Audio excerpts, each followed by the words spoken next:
turn now to Rome and the very latest on the Pope's startling resignation yesterday. The first time in 600 years a Pope has done this. But take a look at this photo. It's going viral madly Monday of a bolt of lightning striking St. Peter's the same day the Pope announced that he would step down. A sign from God. Just hours after the Pope announced his surprise resignation, the heavens over Rome opened and the top of St. Peter's Basilica was struck by lightning. As the sky was lit up by the huge bolt, it led to speculation as to whether Benedict XVI's boss was less than happy with the news.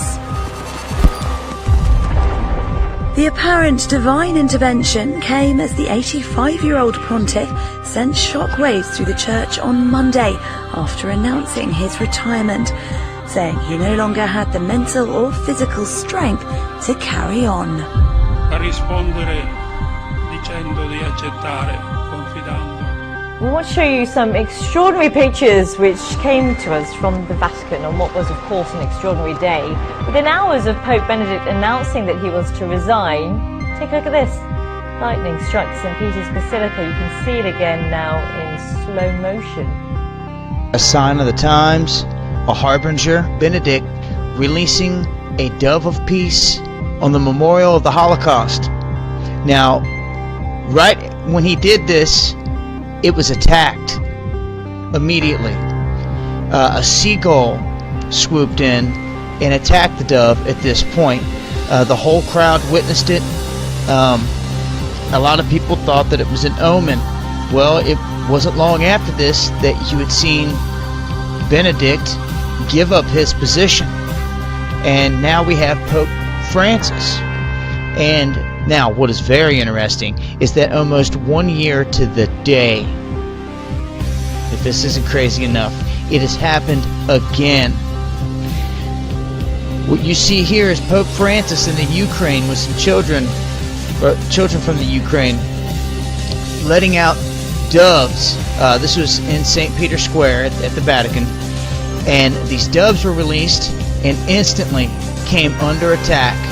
And once again, his nemesis, the seagull, was there to attack one of them. The whole crowd gasped. You've seen the feathers fly off of one of these doves, and then a black crow swooped in to attack the other dove. Now they say they don't know what happened to these doves as they flew off. The chances of them surviving, I think, are slim to none, especially when they're being attacked coming right out the window. So there's your sign. Last time this happened, all kinds of people said, well, if it would have been a crow, that would have been a sign. But a seagull, nah, well, there's your black crow. The Atlantic's most powerful hurricane in a decade, Matthew, devastating parts of the Caribbean this morning. The poorest country in the Western Hemisphere, denuded, devastated by another natural disaster. Initial reports were of flooding and destruction, brown torrents of water that had washed homes and villages from the landscape. But only now, 3 days after Matthew, are we getting a clear picture of what the aid agencies are facing. From initial estimates of 5 dead, the count is now 300 and rising. A lot of rain and the wind continued to intensify, and by between 6 and 7:30 it was the worst. Then we thought it was over and everybody came out and they spent about an hour. Then it started over again and it was the worst part. The eye of the storm crossed to the southernmost tip of the peninsula and through the city of Jeremy. 1 million people are affected. There are reports at least 80% of the homes are destroyed. They predict more bodies will appear as the waters recede. More than 842 were dead, tens of thousands still homeless. At least 60,000 are currently in temporary shelters. Major roads in Kingston completely flooded. Hurricane Matthew has lashed Jamaica. Saying every house has lost its roof. All of the plantations have been destroyed. This is the first time we've seen something like this. The view from the air reveals the extent of the destruction wreaked by Hurricane Matthew in Haiti.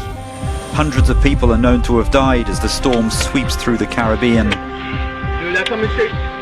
Oh, funny. Oh. Dude, stop, that's the pressure on this window. I don't trust it. No, I can't aim much pressure here. It's that side I'm worried about.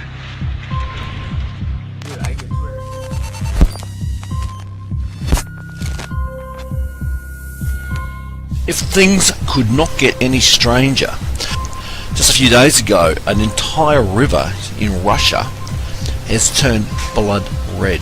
This just seems to be becoming a usual event around the world lately, especially in the last 5-7 years. Rivers and lakes are just turning blood red. And there's the government saying, oh, it's chemical plants, it's pollution and stuff like that. But a lot of these lakes, people, and rivers are nowhere near chemical plants. These are in the middle of nowhere. And they're just turning blood red. But this is what the Lord says in the Bible, that in the end times there's going to be a lot of strange things going on, a lot of supernatural stuff going on. God said he would send signs in the sun, moon, and the stars and all that. This is definitely a sign of the times that we are living in. It's not the only sign. There are other signs that the Lord had given us to watch for in these end days, and they have occurred, they are occurring, and there is still more to come. Hostilities heighten in the Mideast, and now Israel's military orders Palestinians living in the northern Gaza Strip to evacuate. That warning follows a series of Israeli airstrikes targeting Hamas in Gaza. To U.S. efforts to broker a ceasefire between Israel and Hamas. Well, Israel's saved again today by the Iron Dome. Hamas fired more than 100 rockets at Israel today. Tensions in the South China Sea have led Japan to splurge on British-made hardware to prepare for a confrontation with China. They write here that recent saber rattling by North Korea has also given Japan cause to restock its armory. Russia has raised tensions once again in Syria, with it deploying for the first time an S-300 surface-to-air missile system to its Tartus naval base in Syria. Iran has established a military presence off Yemen's coast just hours after Washington carried out its first direct strikes against Houthi forces. The last thing the United States needs right now is a new war on its hands. But as things heat up in Yemen, it's possible that the center of international conflict could be shifting from Damascus to Sana'a and expanding dangerously from a regional to global scale.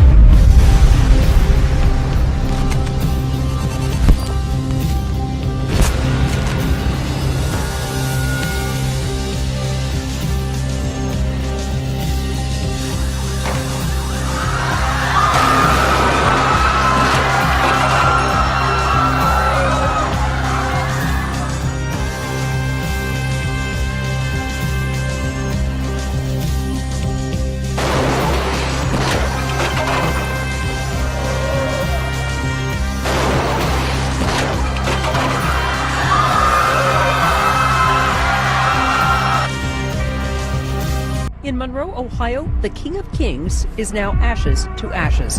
A 6-story tall statue of Jesus with his arms raised to the sky burned to the ground after a lightning strike lit the sculpture on fire. The statue itself is totally destroyed. Within hours of Pope Benedict announcing that he was to resign, lightning struck St. Peter's Basilica. People in the Urals in Russia have seen burning objects raining down from the sky. Well, we don't know what this means, but we can show you an extraordinary photograph of an extraordinary lightning strike at the Christ the Redeemer statue. It cracked part of a thumb. The Pontiff used the service to call for peace and reconciliation in Ukraine, and to symbolize this, the children released 2 white doves into the air. Lost for centuries, a rare bronze statue of the Greek god Apollo has mysteriously resurfaced in the Gaza Strip. A local fisherman says he scooped the 500-kilogram god from the seabed. The 6-foot-tall statue is at least 2,000 years old.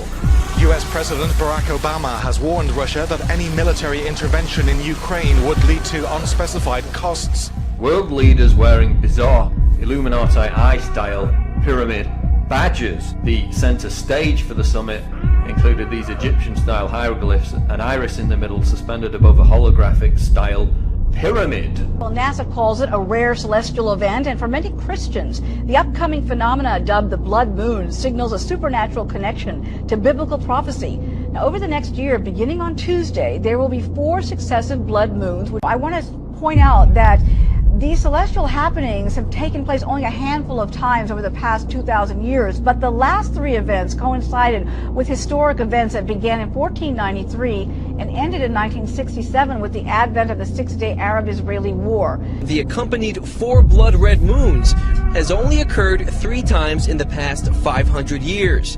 And each time it happened, it reportedly coincided with a global significant religious event. Each one will occur during an important Jewish holiday like Passover.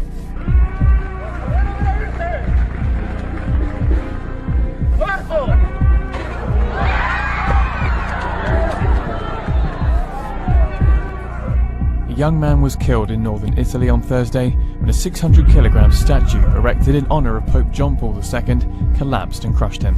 Part of the 30-meter-high sculpture collapsed at a ceremony ahead of the Pope's canonization.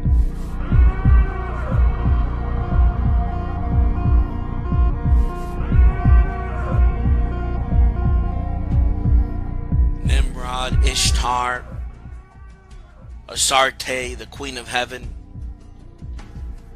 Asherah. In Wicca, they know her by many different names. In every single pagan religion, there is a goddess, and all of these goddesses stem from the same lies, but they're just repackaged. The Statue of Liberty. When you really open your eyes, you start noticing and witnessing goddess worship all around you. And with goddess worship, we have sun god worship, where there's sun worshippers that worship Baal. And what do you do as a believer when you're questioned on this topic? What do you do as a believer when you have congregations that will mix in Easter with the resurrection of Jesus Christ? The origins of these occult traditions within the church. The church is losing a battle. And the reason the church is losing right now a battle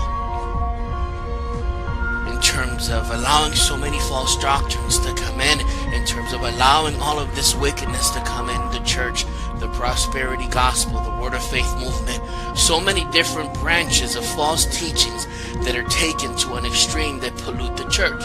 Why is it that all of these things have happened? Why is it that the church is at the status that is in?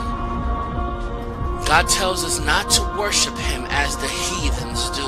In 1 Samuel 12:10, we see 2 names, which if you search throughout history, you will notice that they all have their origins in Genesis 10 and 11 with Nimrod and his family. God has given the church instructions.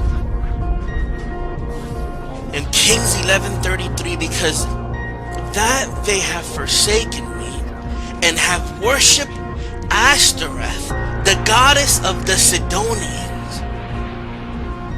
We're talking about goddess worship. There's nothing at all in the Bible that tells you to worship Jesus Christ with an Easter bunny. You just will not find it. But you sure do find that there was a goddess that was worshipped. And that God forbade them from worshiping the Queen of Heaven. Yet they still did. In Genesis 10 and 11, we see what happened with Nimrod. Nimrod disobeyed God. Nimrod led men into a rebellion against God.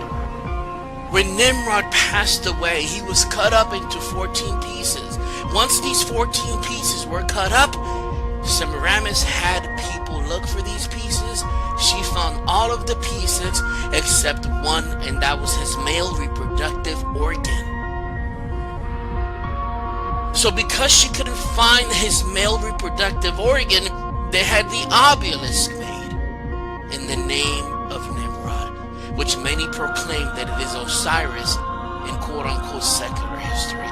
But you have to understand and you have to realize that these occult, wicked things are now located in the large majority of world governments. In front of Washington, D.C., they have the obelisk. In front of many church buildings, they have an obelisk that is a representation of Nimrod, Baal, male's reproductive organ. Now ask yourself, what does the church get by associating himself with Ishtar, with Ashtoreth? What does the church gain? The Washington Monument has been closed indefinitely whilst repair work is carried out following last month's earthquake. Visitors won't be able to go up the iconic tourist attraction. Structural engineers are assessing the damage on both the inside and outside of the building. On August 23rd, a 5.8 magnitude quake shook the obelisk, causing dozens of pieces of stone to fall inside it. The monument's elevator was also damaged. It's unknown how long the site will be closed while work is undertaken to make it safe for the public. Completed in 1884 and standing at almost 170 meters, the monument is the tallest structure in Washington, the world's tallest obelisk, and the world's tallest building made of stone. Well, NASA calls it a rare celestial event, and for many Christians, the upcoming phenomena dubbed the blood moon signals a supernatural connection to biblical prophecy. Now, over the next year, beginning on Tuesday, there will be 4 successive blood moons. These celestial happenings have taken place only a handful of times over the past 2,000 years, but the last 3 events coincided with historic events. Australia was treated to a partial solar eclipse on Tuesday, where the sky turned from day to night. Starting around 4 p.m. local time, the moon slowly passed between the sun and Earth, darkening the sky by covering roughly 65% of the star's light. South Australia saw the best coverage, with 2/3 of the sun being blocked by the moon. There was also an annular eclipse going on at the same time.